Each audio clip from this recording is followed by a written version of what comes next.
Welcome to another CEO Wisdom podcast. We have Hari Srinivasan with us today. He is a CEO at iCover. It's not his first company. Harry was and still is an angel investor. He's all about startup and advising them. He's a mentor. He's also a philosopher in St. Louis, Missouri. I'm in Oaxaca, Mexico, and bookwritegpt.com is presenting this podcast. If you want to write up a quick book with your posts, whether these are your LinkedIn posts, your Twitter posts, you can do so with BookWriteGPT with AI. It produces a fully publishable Kindle book in minutes, and the first credit is on me. So you can go to bookwritegpt.com. Ari, welcome to the pod. Tell me a bit more about yourself and what you're up to nowadays. Charles, first of all, thank you for having me here. I am a serial entrepreneur and a mentor, like you said, and a teacher. I enjoy that. So currently, I'm the founder and CEO of iCover. iCover is my second startup as founder CEO. And, I think I have developed a habit of enduring pain for the second time and going through the pain here. So You're a enjoying the ride masochist. with iCover.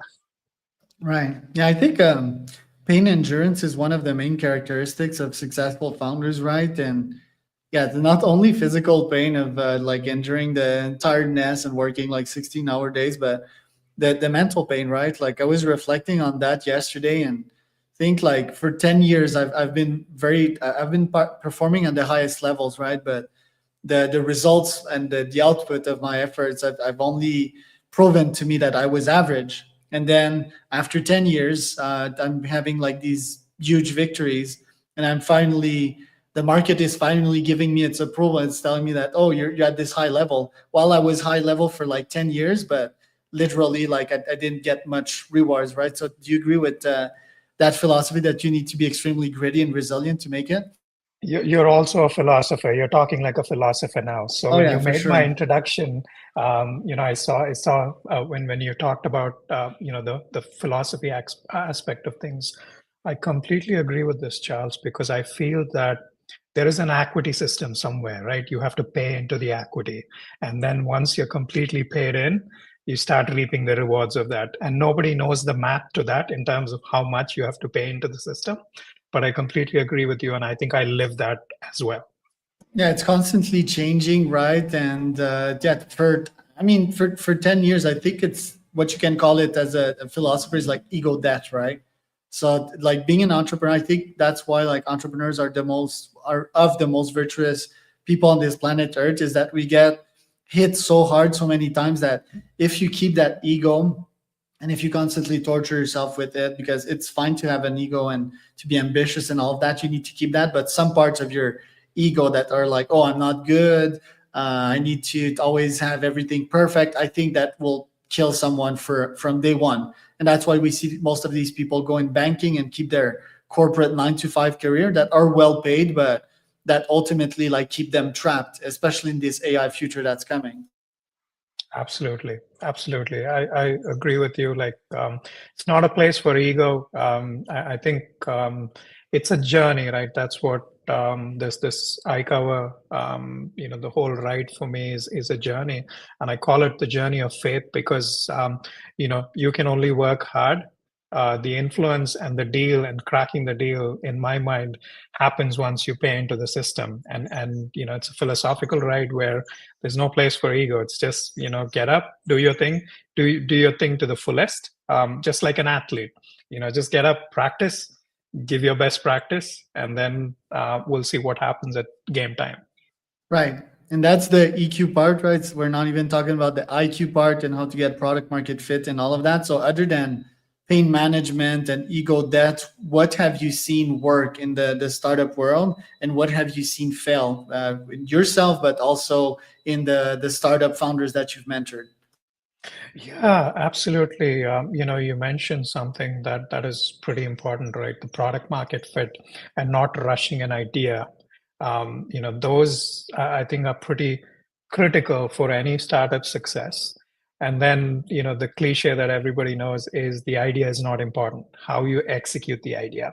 And that's what I tell people I mentor, especially the startups I work with, is as a founder, what's your impact going to be in the execution of that? Yes, you have a brilliant idea, you have an awesome idea, but how are you going to take it to market? get your first customer, scale beyond that, and develop a true company. So that, in my opinion, is critical in terms of the contribution of the founder from an execution standpoint. And do you believe in the AI age that we're entering right now that there can be a solo founder that is both good at sales and both good at coding, let's say vibe coding, right? And let's say that they're in God mode at cold email. Do you feel that this is possible? Do you recommend that people start with co-founders? Like, how should they start and get from 0 to 1? And should they even get a mentor, for example? I love the concept of co-founder. At iCover, Nicole's my co-founder, and I learned from Nicole, and it's a good exchange in terms of a different mindset, different a different perspective from another person. So I feel perspectives are important, and in a life we live in, Charles, you would agree with me, like perspectives kind of get your level up, and it makes you as a person, right? A person without perspectives, in my opinion, has, it's like not reading a book or not traveling. You haven't seen anything yet. So I like the concept of having a co-founder, even though AI can be your wingman or your partner, but I feel having a co-founder is really a good experience. Yeah, because in America, the greatest problem right now is the degree of separation between people, right? And people are so opinionated and separated. For example, me and my wife, I'm extremely rational. She's extremely emotional and sort of meet in the middle, right? And if we wouldn't have that dynamic, I think it would be very toxic for both of us. It's like an echo chamber, right? You That always is a get your same opinion, and you get down a very nasty road in which like nothing makes sense. You get sour, and nothing happens from there. That's a beautiful example you gave about you and your wife, and I think I live that also, right? Like, I sometimes, even in business, though my wife is not connected with iCover, she yet, she might join me sometime in the future. But I get great perspectives. I also run ideas through my wife to see, am I missing something? Am I going to get a brand new perspective? So that's pretty important for someone in this journey and this lane, especially. Yeah, especially the human side, right? Because in the end, we're dealing with humans, and I think I have so many blind spots and dead angles, right? Like only recently I understood that every every human, even myself, we start thinking in emotions. We don't think rationally, right? We think deep down at the gut, visceral level. That is very emotional, and yeah, that's just one like very very dead angle of mine that like without the emotional part, or let's call it, I don't know, the feminine energy, I would just like self-destroy myself if I wouldn't have that. So, and I think, yeah, there's a way to bring these opinions to the table. It's like a customer feedback, right? Not all customer feedback is good. It also needs to be filtered. There's a way to give feedback, because yeah, even I can get my feelings hurt sometimes and completely block out the very important data behind a piece of feedback, right? But you'll get an email from mine, by the way, after this podcast, asking you like how was the podcast. And yeah, if you can take that feedback, if you can digest and cut out that feedback and make it digestible for your own ego and absorb that, I think that's the way to get like 1% better on a daily basis. I love that. I love that. How did you When I use can, that for iCover, for example? Like how did you grow to the company it is today? so first of all, we started during COVID, so that was a challenge to deal with. The second point is I bootstrapped it till we got our first customer. That's the second challenge. And then between bootstrapping and COVID, I kept a tab on all the rejections. Like we got rejected 115 times, and I have a table. That brings you to the ground every time you see that. So I love that. So then we persisted for a couple of years, and then we cracked our first customer in 2022. And then we've had a phenomenal growth story after that. And Charles, going back to your point, right?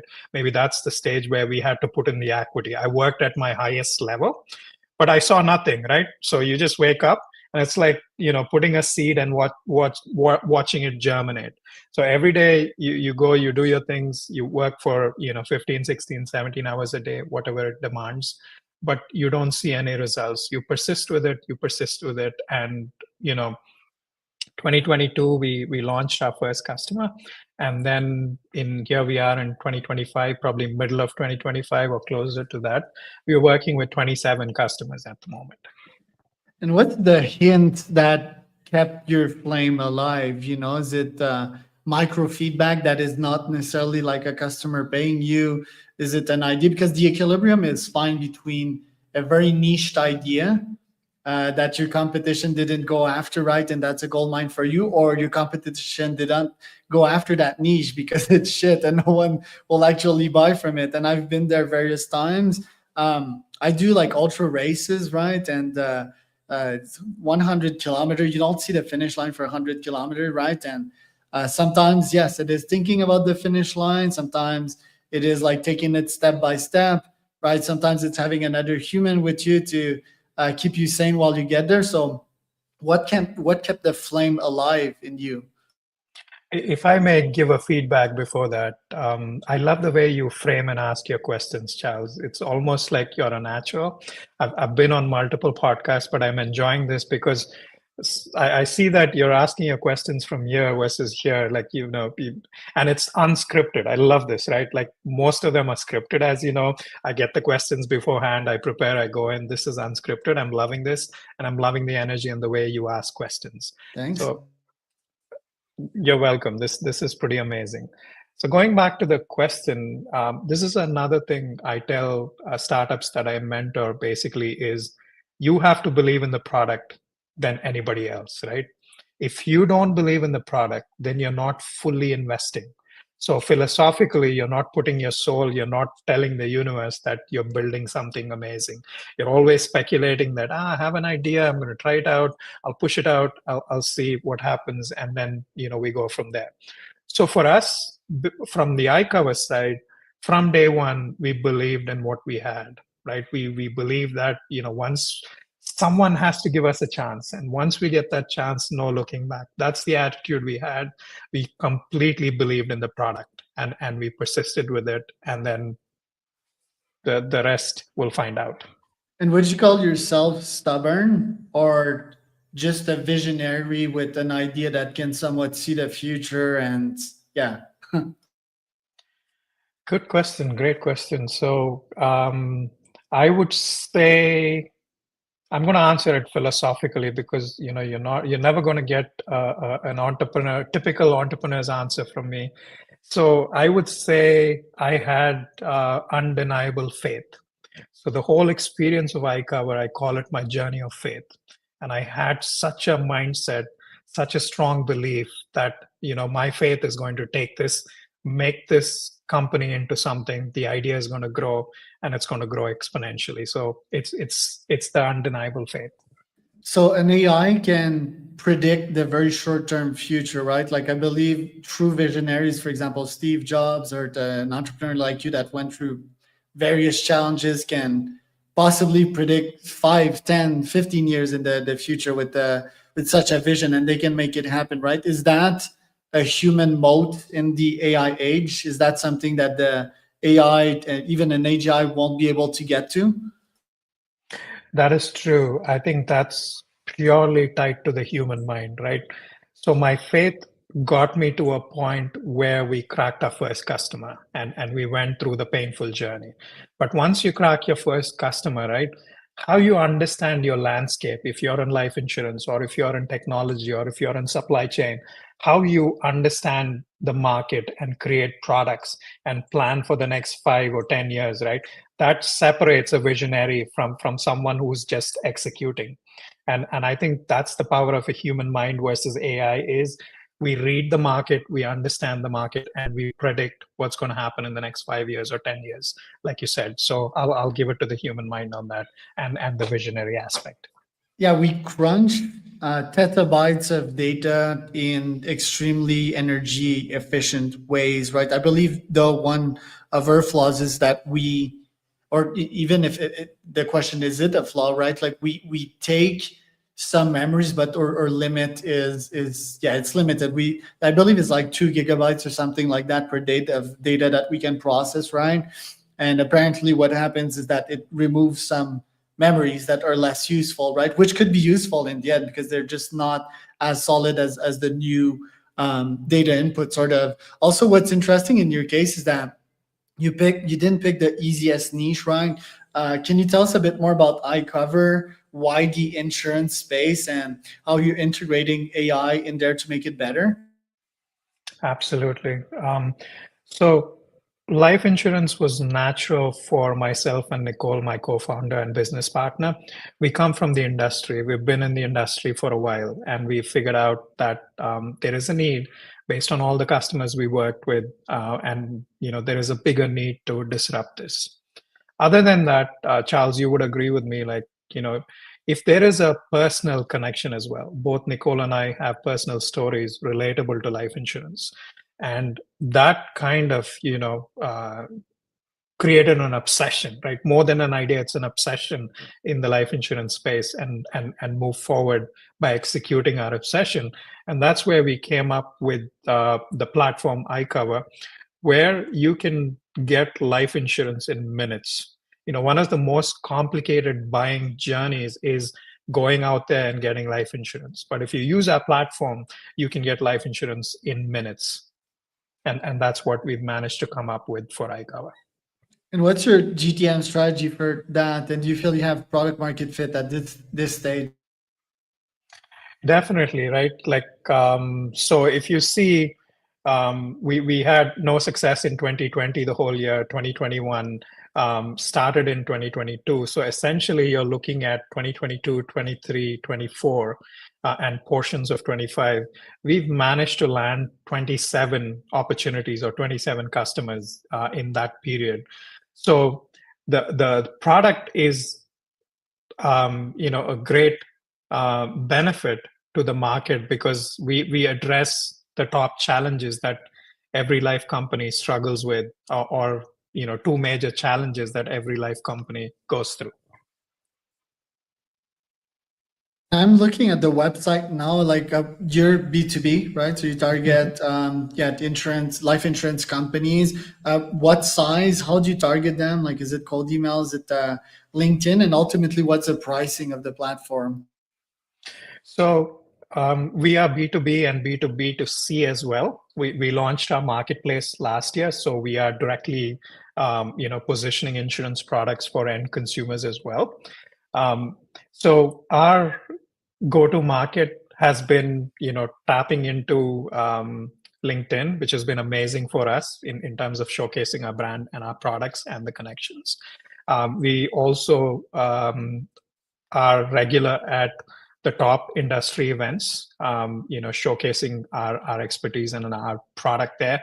And then, of course, a lot of leads or customers we've managed to close come through referrals. Referrals plays the number one driving source, or is the number one driving source for conversion for me today.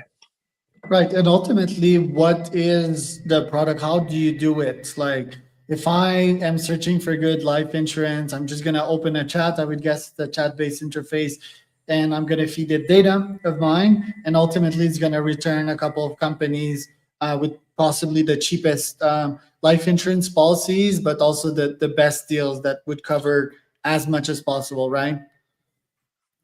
Absolutely. That's the trend. We want to get to a point where we want to establish, from a B2B to C perspective, we want to establish a connection with the end consumer that iCover will offer you not just the best buying experience, but will also work on getting you some new innovative products in the life space, and will also make life insurance, accessible and affordable. That's our mission, to go there and make it accessible and affordable, all the products. And insurance as a market, Insurtech, is it something that's growing? I think it's still a fascinating industry, right? It's risk management. Ultimately, it's emotional management, because if I'm covered.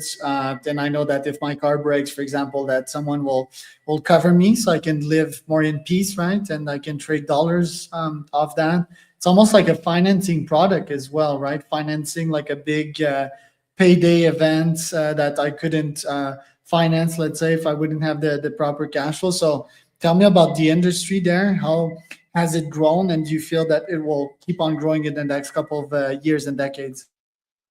Yes, and you're right, and I like how you positioned it, right? Like insurance is the need, and it's the protection that you get, and life is more like, you're protecting yourself versus your car, as you know, and so on. um, so in America, there is a big market for life insurance. So one of the sources that brings out data, LIMRA is a source that brings out data on life insurance, and they basically say that the coverage gap, which is people not having insurance or having limited life insurance, is actually in the trillions, like 11 trillion or something like that. So there's a big market opportunity in terms of the life insurance space alone. But the biggest hurdle there, if you will, is how complicated it is, and how there are companies who are on the path of simplifying, making it more accessible, and iCover is in the forefront of that. Right. Do you feel that with longevity, like living forever, that would sort of reduce the market cap of life insurance? And do you feel that with AI, that visibly is an expert at minimizing risk, do you feel that that could also like reduce the market cap of insurance? Like, I mean, if I have an AI to tell me that if I do this, this might happen, right? And it can sort of predict the future for me. Do you think that would reduce the market cap for insurance companies? Um, I believe, I'm thinking the other way around based on the example you gave me, right? If there is an AI that basically is your advisor, as an example, and like you said, it gives you bits of advice from time to time. So I think this AI will be smart enough to get you to the right product. So the beauty of life insurance is you have products for all ages, right? If you want to, create wealth for the next generation, life insurance is an opportunity as well. It's as you know, it's not just tied to a death benefit.